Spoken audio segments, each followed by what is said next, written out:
good, everybody? Back here for another episode of the Ear Candy Podcast. What up, what up? My name is Stephan. To my left here, my man Krypto Divine. We back here. We got another one for you. Another one. Take that. It's been a minute since we chatted, bro. I know you just took a trip. How was your trip, man? Man, it was full of sun, humidity, and sand, but it was cool. It was cool just to kick back and chill with the fam, relax. Absolutely. Definitely got a couple shades darker, but I love my melanin, so. Hey, that's how you do it. Yeah. Hey, vacation is always good, man. I just celebrated a birthday a couple days ago. Oh, happy solar return. Oh, yeah. To Stephan. Oh, yeah. Your boy getting old out here. He has the greatest, not great top 5 rappers list. Hey, we might need to talk about that today.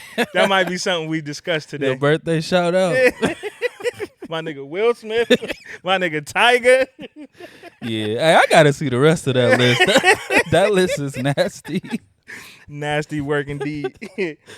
Hey, but yeah, last episode we talked about a lot of what's going on currently, the hottest albums and mixtapes and stuff that's out right now.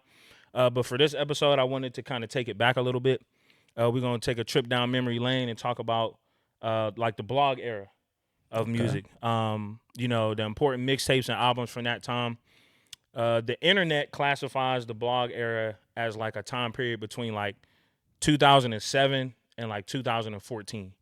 Okay. So I took it a little bit further. I want to talk about, you know, a few years before that, a few years after that, some things that kind of shaped the way that we listen to music nowadays. And a lot of those foundations were placed during that time period. So give me some of your earliest memories of like albums and mixtapes that you listened to around that time period. Ooh, so the period, man, I've smoked a lot of weed and done other extracurriculars, so my memory isn't as great as it used to be.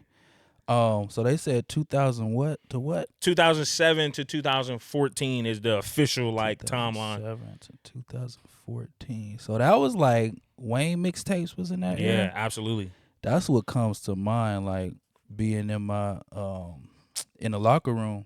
Football locker room, they used to blast all the Wayne mixtapes, like Pre-games and 31 post-games. degrees. Yeah. All that shit.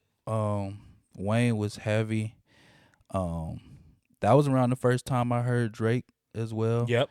I think even Kendrick, I started hearing him around like 2010s. Okay. If I'm not mistaken. Who else was in that era? Future was heavy. Man, you got cats like Wiz Khalifa. Oh, Wiz, yeah. Definitely yeah. Wiz, Currency. Yeah. My brother loved Currency. That's his favorite rapper. Really? Yeah. Hey, definitely a blog era pioneer. He's For still sure. doing his thing today. He just released a new album a couple of days ago, which is crazy. He released an album every week, it felt like. He been doing that for like 15 years, bro. Straight up, bro. Straight up. That was really like my first like introduction to like hip hop as a whole. Okay. Because I remember like I've talked about it in radio interviews and stuff like that, but like up until that point, the only music I ever listened to was like Christian hip hop music, was like Christian rap music, the Cross Movement, Lecrae, all the big name like Christian rappers. But just like you said, Lil Wayne kind of broke that barrier for me. I remember we had a computer in my brother's bedroom, which was in the basement. And I used to go down there, and the only songs he had on that computer was Dedication 2 mixtape. And I used to play that mug back to back to back over and over again, just like learning the lyrics. Dedication. So, man, that was definitely a good time period in my life. But listening to that music actually introduced me to a lot of my favorite like rappers from that time. The album that like stands out to me as like the beginning of like my love for music was Wale, Back to the Feature. Okay. That album came out, that mixtape came out in 2009. What were some tracks on that? Man, okay, listen. This is 2009. I'm a 9th grade kid, bro. Mm-hmm. I'm in the 9th grade. First off, when you clench the fist, you know he about to say some shit. Oh, I'm about to drop some knowledge on y'all. Y'all wasn't around. Go Y'all off, wasn't outside. Crip. Y'all was not outside. Go off, Crip. Well, you see here. You see he got his blues on today. All right, so look, the first time I ever heard Wale is the person I consider like my first favorite rapper. Okay. Like I was, like I said, in the 9th grade. So this was after Will Smith or before? This was after Will Smith. This is after Will Smith. We're gonna talk about that. All right. He keep making all these Will Smith my jokes. bad. Let me stop. The album is important to me, goddammit. All right, look. So Wale in 2009. The very first time I ever heard Wale was actually on the Madden 2009 soundtrack. What's the track? It was Breakdown by Wale. It was on the Madden 09 soundtrack. I was like, I don't know who this cat is, but I like the way he rapping. I like the drums on the song. I remember that one. It was like a go-go beat. Mm-hmm. It was like very, very signature Wale at the time. And I was like, he was big on go-go at that time. Absolutely. Like that was all he did. And I was like, I don't know who this cat is, but this sound fire. Mm-hmm. So I looked into like his whole discography at the time, and it was like the most recent project he had dropped was a album produced by Ninth Wonder, in which Ninth Wonder is one of my favorite producers of all time. Up to that point, I didn't really know producers or rappers. I couldn't tell you who made what or what song was produced by who. But that's when it started for me. I downloaded that mixtape, and again, this is 2009. J. Cole was on it. Currency was on it. Freeway was on it. Joe Budden was on it. Crooked Eye. Royce the 5'9". I probably said Currency already. Yeah. Freeway was on it. Black Thought was on it. I'm a 9th grade kid absorbing all this music and information at one time, and I'm like, this is the greatest shit I've ever heard in my life. Right. Like, this is amazing. And so that kind of laid the foundation of like everything that I'm a fan of still to this day. To this day.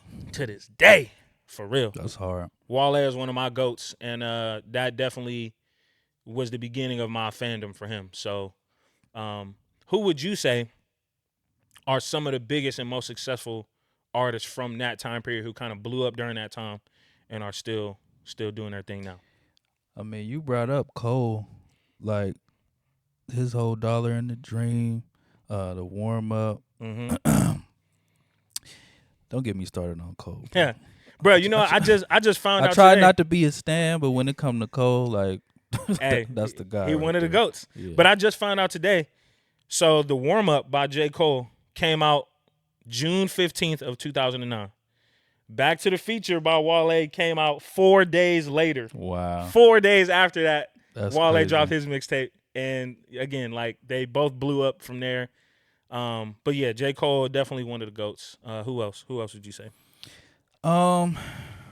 Probably Wiz. Like he was on a crazy run back then. Mm-hmm. I remember, especially in this area, I remember people was dying in love over this cat. Yeah, like, absolutely.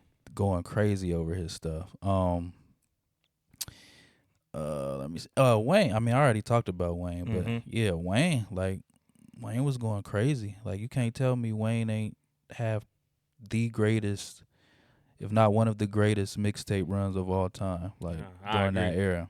I agree. And at that point, he was kind of making his claim for the best rapper. Period. Like, for sure. I think Kush and Orange Juice came out in, I want to say 2008, somewhere along that time period. So yeah, definitely that's to this day that is the most downloaded mixtape of all time. It actually crashed the website when it was first introduced. It literally crashed the website. So I mean, that's one of the best mixtapes ever. Could you ever like foresee like back then what music would come to today, like in the streaming era? Not really. That's something that I remember going on like Hot New Hip Hop. Yeah. Like, that Piff and stuff and downloading tracks and seeing what the hottest tracks was. Absolutely. And, like, the little fire symbol that popped up when something was downloaded a lot of there time. Every day. Like, y'all never heard this song. Yeah. Like, I'll pull it out. Like, bro, straight up. I used to download mixtapes and I would sit at my computer for hours. Cause you know how when you download a mixtape, it wouldn't be organized right. It would be like Wale ... MP3 / Wiz Khalifa. Like, right. So I used to sit at my computer and reorganize all of the artists, the producers, the features. I Oh, went you by. different. I just say fuck it and let that shit run. Hey man, I was a nerd, bro. I was a nerd when it came to music like this. Oh, speaking of nerd, Pharrell, the In My Mind mixtape. I think that came out in 2006. Man, hey, shout out to DJ Drama, man. DJ Drama. DJ Drama, bro. I think he's one of the most underappreciated pioneers in music history for what him and like Don Cannon like did for like the mixtape game back then. Cannon. Them cats, they revolutionized. They It's got crazy, bro. My bad. I didn't mean to cut No, you you off, good. But You it's good. crazy because it's like it's no more like DJs hosting mixtape. Nope. Like that, it's done. It's very rare. Like Drama step out every once in a while. Yeah. You know what I mean? You might hear Premiere on there or something, but like them is like OGs of it, so Facts. they step out. But it's like that's not a thing anymore. It's Nah. crazy. And there's some artists that still kind of incorporate that feeling. Mm-hmm. Like for example, Kendrick Lamar had Kid Capri on the Damn album, right? And he was like narrating the whole thing. Tyler the Creator, that Call Me If You Get Lost was pretty much hosted by DJ Drama. He was yelling and that. Matter of fact, that album actually won DJ Drama his first Grammy for being on that album. Tyler won a Grammy, and that gave Drama a Grammy as well. But of course, he was a well-known, well-recognized name in hip hop before that album ever came to be. Yeah, already a staple. Yeah, and you know what? Again, like I was mentioning with the whole In My Mind album from Pharrell, Tyler got that idea from that mixtape because that mixtape was hosted by DJ Drama. Okay. So again, just the foundation was laid during the blog era, and it's grown and expanded, to its own like beast, during that time period. Anything that was hosted by DJ Drama, I was listening to it. Mm-hmm. I don't care if I never heard of the artist, if it was somebody I knew, if it was hosted by DJ Drama, I was pressing play on it. And Gangsta Grills, man. Hey, that was one of the most iconic tags in rap history to me. Yeah. Definitely. I just knew I was gonna have me one day. Now they don't do that, man. shit. Hey, he still could. I have to bring it back, right? You never know. And then cats like Playboy Cardi, he just had like Swamp Izzo on his album. Another blog era. Major DJ from that era. He used to host mixtapes for like Jeezy and Gucci and like. Okay. Like the Atlanta gotcha. staples, T.I., people like them. Gucci is another. I forgot about Gucci. Yep. Yeah, he was killing back then. Bro, we used to ride around listening to. My brother had a mix CD. Do y'all remember mix CDs when y'all used to burn CDs, bro? Ooh. We were. You remember the big book of CDs, bro? Yes, absolutely. My dad had like 3 of them mugs. I would swap the CDs out and change them around. We used to ride around listening to. My brother had a mix CD. It was Gucci, T.I., Lil Wayne, and I think Jeezy, and we used to just have it on shuffle, and it was just all day songs all day long. We riding around Gangsta Grizzly in the streets, thumping, bro. Hell yeah, but memories, man. That was a very pleasant time in my life. Lupe. Yep. That reminded me of Lupe. I remember my brother had a gold caddy. He threw in that Lupe, Food and Liquor. Oh, this is hard. That was 06. Food and Liquor was 06. Another one of the best albums from that time. So yeah, I have a lot of fond memories from that time period. We want to hear from y'all as well. What were y'all favorite albums and mixtapes during that time period? No, we don't. We don't care what y'all think. It doesn't matter what you think. Nah, man, let us know. Let us know y'all favorite mixtapes and albums from that time. Yeah, comment below. Yeah, for sure. We want to hear from y'all. I feel goofy doing that. Comment down here. Subscribe. Down there. Hit the bell. Over there. But no, there's the another topic I wanted to touch base on.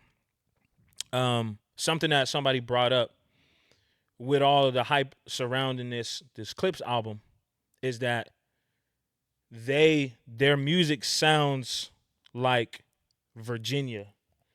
So there's a topic going around right now. It's like, well, then regional sound doesn't even really exist anymore because of the internet. People from Cali rap like the people from Detroit. The people from Detroit rap like the people down south. The people down south rap like, there's no regional sound anymore. Do you think that's true or not? Not necessarily. I mean, there's still a sound. Like I feel like there's a bass sound. You know what I Yep. mean? When you hear that beat, you know, okay, that's some bass shit. That hyphy. You hear the Detroit sound, you know what that's coming with. Um, Down south, you kind of hear the Atlanta. Mm-hmm. Um, but I mean, I don't know. I don't know if that's really a bad thing or a good thing. I feel like, I mean, it's just the evolution of music at this point. Right. Um, as we hear what goes on in different areas, we take what we like and add it to our mixture. You know what I mean? So, Yeah. I guess yes and no. There's a lot less than there used to be, but I feel like Mm-hmm. there still is some distinctive sounds that vary by region. Okay. Okay. What about you? I agree with that. I think the only real distinguishing quality is the production because like you said, Bay Area beats sound like Bay Area beats. Yeah, Detroit beats sound like Detroit beats. So the producer, I think the regionality comes from the the producers. producer. Um, let's take somebody like How is that different than what it used to be? I feel like um, it's always kind of been that way. yeah, you're right. I do agree. The sound is only moving because of the internet. Like, Mm-hmm. you know what I mean? Back in the 90s and the 2000s, the people from California didn't hear rappers from New York. Right. You know what I'm saying? They only Right. listened to beats that was made by the West Coast cats Yeah. and so on and so forth. So the internet is causing some movement with that, but Yeah. you're So in right. that regard, it was a lot easier to stick to a sound because Yeah, that's all you really hearing at the time anyway. exactly. Absolutely. But I would take somebody like the Alchemist is a good example because he's from California, but he's most well known for producing for New York rappers, Mm-hmm. Mobb Deep, Cool G Rap, Nas, you name it. So would you say his sound is more West Coast or more East Coast? But you can't really say because he's produced equally for all of them. Like, Mm-hmm. Dilated Peoples is So it really ain't a regional sound; it's an alchemist sound at that point. right, Yeah. right, and he might be an outlier in this specific conversation Mm-hmm. because he's such a big name. Like another example is like Timbaland. Like Timbaland is obviously from Virginia. His beats don't sound nothing like Pharrell's beats, even though Pharrell is also from Virginia. Right. So like, where did his sound come from? Is it like his specific sound? And these are also two genius level minds. That's So right. it's, That's right. yeah. They can make a beat sound like it's from anywhere. Right. Motherfucking Timberland beats sound like they're from outer space sometimes. Exactly. Like they don't sound like anything. Then as a kid, you hear that and you want to get on another beat that sounds like outer space. Yep, Or if you're a young producer, you want to produce something that sounds out of this world. that's the truth. Yeah. That's the truth. So yeah, maybe those are bad examples just because they're so world renowned and widely recognized that they don't have one sound. So they're universal. One band, one One sound. sound. I don't never drop my sticks. So that's good. Yeah, let us know what y'all think about that as well. If regional sound is something that's dying or if it's something that's still prevalent in the music game. I think it's fluid. It's very fluid. I think it changes as the time changes. But yeah, let us know what you guys think about that. For sure. Another topic I wanted to discuss. There is currently a lot going on with like the way people are releasing albums and mixtapes. There's always a topic of like, how long do you wait before you drop a new project? It's like you drop something, then you got to let it marinate for a while before you come up with something else. Or do you just believe in like emptying the clip and just like, I'm gonna give you this whole project and then shit, next month I'm gonna give you another project. Just like currency, like we was talking about earlier. Mm-hmm. How soon is it, or how soon is too soon to like release a project after you just release one? You asking me? Yeah. Um, Bro, I don't really even think that shit matter no more. Like, Yeah. I feel like it's just important to put out music. Um, how often like, it ain't really no rules to this shit no more, Yeah. bro. Like, cause you'll have one artist that's a mystery person. They never show their face. They only drop every so often, but they have a huge following some type of way. Yeah. You may have another artist that drops every single week, and they also have a huge following. Like, so it's just like whatever works for you works for you. Mhm. You should just find that and be confident and consistent with it. But also, don't be afraid to switch it up and be like, all right, I want to do something different. I will release every week or every month or every quarter. Like, Yeah. but as far as I'm concerned, it ain't really no rules, bro. Like, if you want to throw shit at the wall, throw shit at the wall. Yeah. Something gonna stick. For sure. Like, I think it's just important that you are putting something out at a relatively consistent pace, if that makes sense. Yeah. Absolutely. If you're like, you know, a beginner artist or a newer artist, or you haven't really tapped into a fan base, it's important that you're putting stuff out so people can hear what you have and learn who you are. Absolutely.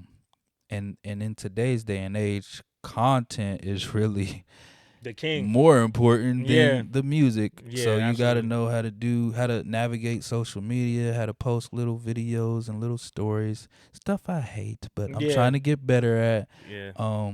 It's part of the game now. So don't be a fossil and no, I just want to make music. Like, Right. what good is making music that you want to share with the world if the world doesn't have access to it? Like, Absolutely. so do what's gonna provide the access. Yeah. Make the stupid ass content, but be true to yourself. That's all I say. For sure. For sure. That's great advice. That's something I'm learning to navigate as well. I can definitely learn a lot from Krypto. He's been putting out a lot of videos and clips for his songs. Songs that you should be familiar with if you listen to the album, but to new fans who might have not heard those songs on the album, well, now you're seeing a video of it, and that's going to interest you to go back and give it a listen. For sure. A video I had to shoot on my own, by the way, but hey, and you're doing a good job. You're doing a great job at it. Like I said, I could definitely learn a lot in terms of that aspect. Navigating social media. It's is funny you say that because I teach a class for only for only $89.99. You can learn how to do this too per session. Nah, definitely. And there's a lot of good examples of it, but I mean, like you said, you always want to just stay consistent, stay in people's mind, stay in people's sight. If they see you constantly, if they hear you constantly, odds are you're gonna gain a following from that. Cause it's crazy how many people like see you that you don't know see you until you step out somewhere and they're like, "Oh yeah, I know you. I seen you." You like, "Oh, for real? Wow." Yeah. Like, you never know who's watching. You never know who's watching. So I'm gonna get this guy to shoot his own video though before the summer is over. Man, he gonna shoot it. I'm he nervous, gonna edit bro. it. It's gonna be fire, and he gonna put that shit out too. I will. I promise. I definitely. And you've been telling me to do that for a year, and I still ain't done it. It's all right. You getting closer though. You getting closer. Yeah. Baby steps. Right. That's right. I just got the camera. Yep. Just got the equipment to do that. So yeah, we're gonna work on that. You might see a video from me coming soon. So yep, I think that'll do it for episode number 2 of the Ear Candy Podcast. Let us know in the comment section down below your thoughts on your favorite albums, mixtapes, and artists from the blog era. Let us know what y'all was listening to during that time. Also, let us know your thoughts about the whole conversation revolving around regional sound, if it's something that still exists or if it's sort of a thing of the past. And And also, don't forget to send us your music if you would like it to be reviewed. Absolutely. Or if you just want us to check it out or shout you out. I ain't shouting out no trash, so don't send it. But yeah, send us some music. Also, if you want to be a guest, DM us. Let us know. We're more than happy to have some guests on the show. We actually got a couple lined up already, so hit us up so you can get in line and we can have a dope conversation with you. For sure. Well, once again, guys, thank y'all for tuning in. This is the Ear Candy Podcast. My name is Stephan. And I'm Krypto Divine. We'll catch you next time. Peace and love. Peace.